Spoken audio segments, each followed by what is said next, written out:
Hey guys, Professor Bill, Comic Book University, and Green Lantern, issues number 4 through 8. I think I've been caught slipping. Anyway, so just decided to sit down and read these comics, and holy crap, 5 issues of Sublime Majesty. These are fantastic comic books. If you're not reading this series, you might just be as demented as I've been for the past couple months, not reading these. Wow. Backup stories really fantastic. Always love seeing Tommaso. Always love seeing Tommaso doing a child story, right? Seeing young Corrigan like that. Very interesting. Also, in issue number 8, we start to see what's happening with Sojourner and Kyle Rayner. And I believe next month we should see what's happening with oh, for crying out loud, who's the chick's name? See how long it's been since I've been reading DC comics? I'm saying. Anyway, freaking fantastic book so far. First, we're going to talk about who made these comic books, then we'll get right into it. So, with issue 4, it's called Fast Friends. The writer is Jeremy Adams. The artist and cover artist is Zermanico. Colorists, and if you want to find out, you want to test your salt and see if you're actually good enough to be a comic book colorist of the highest examples, go and do a Green Lantern book where you have to do a wash of same colors and still make it look fantastic. And Romulo Ferraro Jr. is one of those career professionals who can do that every single time. Lettered by Dave Sharp, and a couple of variant covers for all these books, including the freaking Justice League versus Godzilla versus Kong. When this is finished, I might actually have to read these and see what's going on, because I'm not usually a huge fan of silly little trope comics like this, but at least by the covers, they look fun. I'm just saying. And I'm always down for seeing an excellent Aquaman comic book, but we're not here to talk about that, are we? So we pick up where we left off, where Sinestro shows up in a bar talking to Hal Jordan. Hal's just like, "Oh, I'm gonna kill you," and he makes a rapier, a full blown, like, awesome, just sitting right there, boom, ready to just stab this dude, right? And Sinestro doesn't have a ring, apparently, that's going to work proper. So he pulls out a dead man switch. If he dies, or if he just decides to click this thing, whatever, more like a Claymore switch, if he decides to click this thing, then 3 separate bombs will go off in the city, jack everybody up in a major way, right? So he's like, I would suggest you get rid of the construct. He's like, more than that, give me the ring. I need to get off this planet. So the United Federation of Planets, something to that effect. These guys, I'm wondering the whole time, like, what the freaking heck is going on here? Jeremy Adams, man, he has a great way of holding off on telling the story and still making it interesting, so that we want to get to find out exactly what's going on in the story. I mean, we had to go 6 or 7 issues before we learned what the hell is happening, right? And I was still here for all of them. I loved these. Again, just a hiccup where I didn't have time to read comic books. Just, it is what it is. So check this out. The United Federation of Planets, whatever the heck these things are called, it's not quite Star Trek, although that would be awesome, decide that they've taken over on Oa. The Guardians put them in charge. So we have to trust these guys, right? Because the Guardians put them in charge. Sometimes people give us evil because it's what we need to be able to overcome evil, even though, in fact, it was a good thing that this happened. While at the same time, people are a fine mixture of good and evil. We have to take them in all the forms that they come to us. We join the good. We fight the evil. Superhero comics explain that more than almost anything else out there, or at least they should. Harry Potter would be a good example of that outside of the comics. Why don't they make a Harry Potter comic? I would consider reading that. Anyway, so these guys decided, for some reason, probably because of all the metas that exist on this planet, including the Kryptonian alone, who is more powerful than how many lanterns? I love that.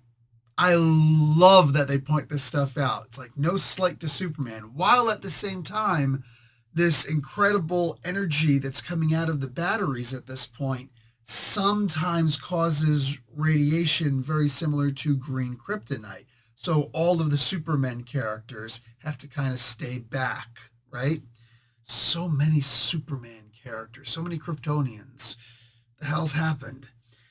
Anyway, we've always had a lot of, for the most part, always had a lot of Green Lanterns. This Sinestro needs to get off planet to get back to Korugar. When we find out what happened on Korugar, how we lost 3 yellow lanterns, it seems, and on top of that, we lost Kilowog. This was actually really sad, but at the same time, there are some people, and I don't know, I got a family now, and they pointed out otherwise. But before I had a family, I swore, I'm like, please, if I die, let it be on the battlefield. Let it be in like a blaze of glory. I don't care if I'm unknown. I don't care if my skeleton is never found. You know what I'm saying? But like that would be the ultimate way to go out. And I don't fully subscribe to that anymore because I got a family, still got to protect the family. But there's some parts of me once in a while. And Kilowog got that. Kilowog got that death. Except we don't find a skeleton. No body means no guarantee of death. Yet, for the sake of comics, we're going to say that he's dead. All right? That's cool. I love the cope mechanism that Hal Jordan did in order to get over Kilowog's death. I thought that was fantastic, the way that it was put out. Razor shows up. I had to actually do a little research into who Razor was. It turns out it was unnecessary because I feel that Jeremy Adams, the writer, did a great job of explaining everything I needed to know about Razor just in these comic books alone. So if you don't want to go off and read anything else, just what is explained in these issues, these 8 issues, will give you everything that you need to know as to who Razor is. Anything else is just, it's just somebody else's story for the most part, which is fine if you want to go back and read those. But I'm personally, I'm very satisfied with just what I got alone in this series, which is a huge prop up to Jeremy Adams for being able to do that. This whole Green Lantern series feels very self-contained. Even though we're talking about an entire universe of stuff happening here, this was very self-contained. I can only repeat myself in that regard. This whole thing revolves, it seems, around Sinestro. That's what we're led to believe. Sinestro winds up signing this treaty, but somehow he still winds up ending up on this mud ball of Earth, right? Yeah, we have water, you don't. Bite us. There's a whole V the Final Battle series done back in the 80s based on how awesome we are because we have water. Anyway, I'll take the mud comments. The Flash is brought in to help deal with Sinestro, which I loved. At one point, Sinestro, this is something that's very interesting. Sinestro turns from the yellow energy of fear when he's thwarted into the red energy of rage. This was especially interesting because, of course, every single one of us are waiting to see when he's going to puke the stuff, because they don't really use constructs very often, right? Atrocities, I think, was the only one who was really able to focus enough to use constructs, unless that changed at some point when I wasn't reading the GL Core. But you're always waiting for that puke that just burns through everything, including Green Lantern. Well, it doesn't. If I remember correctly, it doesn't burn through the Blue Lantern constructs, but it will burn through the Green Lantern constructs and any of the other rings. So I dug on that. We didn't really see that happening here. Maybe something happened where now Hal has enough energy or enough willpower to be able to resist that. I don't really like that too much. I love the idea that there's this one lantern core that can burn right through, but of course that's gonna like end your life faster, or you have to recharge the ring faster because this is actually part of your life essence, your own energy. Like rage is the one that just burns you out the most, right? Mentally, you could say the willpower, right? The green. But I think anybody who's ever lived off of rage, won a fight based on rage, you know what that takes out of you when you're finished. You're just like your muscles have no, like you just burned all the protein out of every iota of your body, right? And I love the idea that Jeff Johns at least used to do that, used to show that. I hope to see more of that as we go on. I hope Jeremy Adams has been taking notes for things like that if we see more of the Red Lanterns. But as it stands, the Yellow Lantern power battery has been destroyed. How we're going to generate more fear when there is no battery. Interesting. Interested in seeing how that works exactly. Then we also can see, well, why is Razor here and why does he not have his powers anymore? Well, over on Oxel, I think it's called, the Blue Lantern battery has also been destroyed. Interesting. So while it may seem random, it may seem something else, somebody's destroying these things. Now, by the time you get to issue 8, Jordan has to go and see Madame Xanadu. She's a very interesting Deus Ex Machina character who, in my opinion, seriously? In my opinion, really doesn't stand on her own, but she's always a great foil for, we have to figure something out. Let's go and go to Madame Xanadu and figure things out. Sure. I'm okay with it, I guess. The Hawks do it. Green Lantern does it now. Has Batman, in the comments, please straighten me out. Has Batman ever had to go to Madame Xanadu about something? Because he's the one who pointedly does not believe in magic, even though it's right there in his face. It's got to be something else.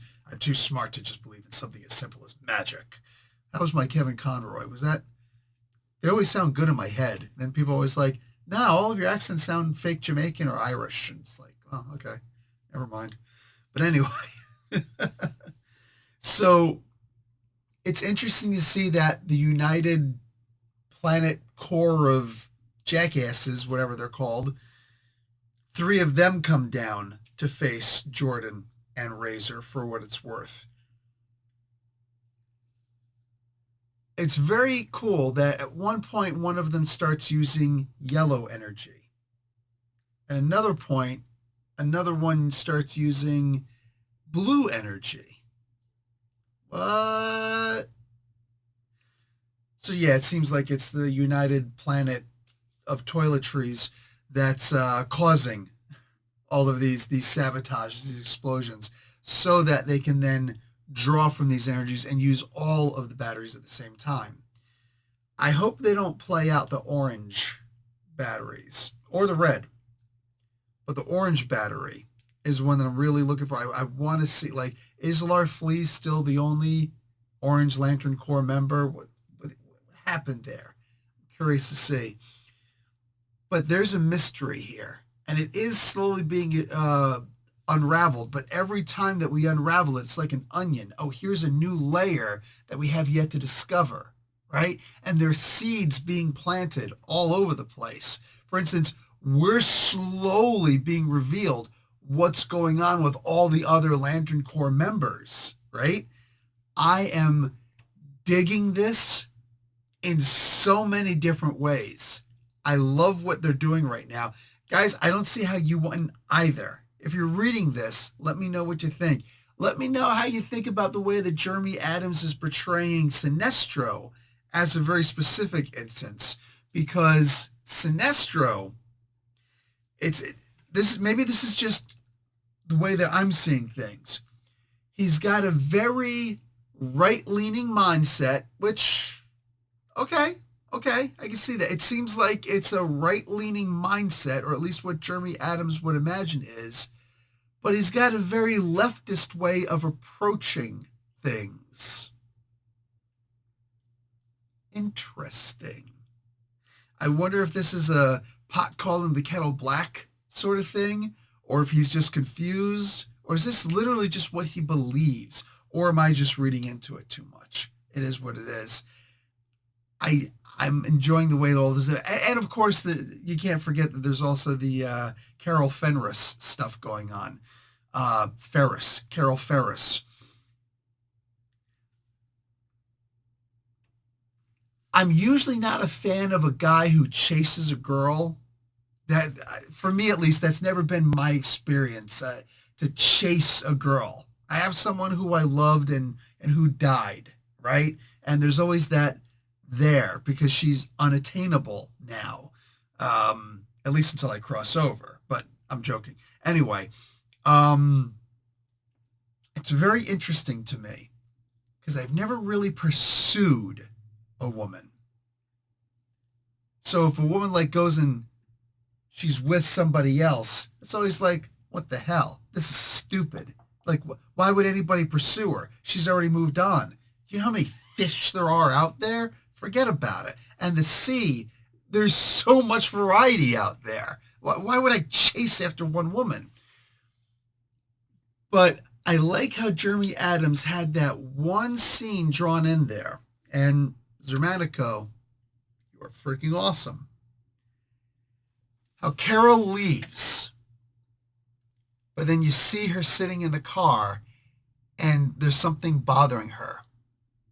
Because women, and yes, I'm being very general with this, women have their own way of coping with problems, with issues, right? Very different than how men usually cope with things. And men have a variety. Men have a variety. I know this because I'm a man. With women, I don't see the variety, but I'm also not a woman. If there's a lady out there who'd like to set me straight on something, by all means, take me to the learning tree.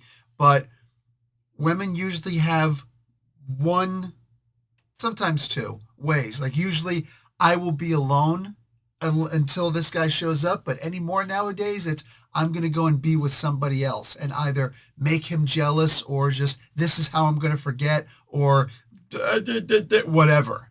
But that being with someone else thing for me is okay, so we're done. I am never going to see you again. Kaputs, right? But that look that she had as Hal Jordan is leaving, as Razor says, I found that you should never miss an opportunity to tell someone you love them. And even though she's with somebody else, he mentions all's fair in love and war and all that stuff, right? I disagree. I don't care about the whole I do thing as it stands.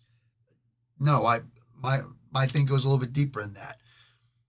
Bros before hoes. It's as simple as that, right?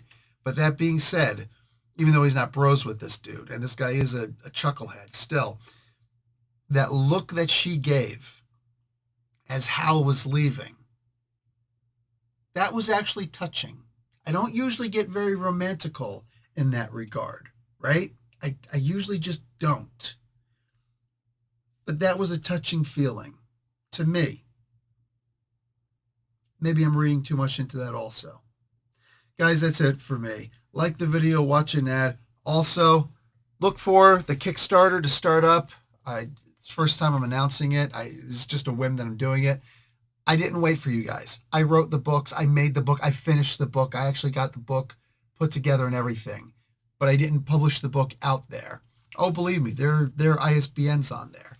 But nonetheless, I actually finished the books. So feel free to get ready for the Kickstarter when it starts because, yes, I've got both of my books actually finished. And they're going to be going up on Kickstarter again at some point soon. And, yeah, look for them. And I'll talk to you guys later. Love, peace, hair grease. Like the video. Watch an ad. Professor Bill, Comic Book University. Class dismissed.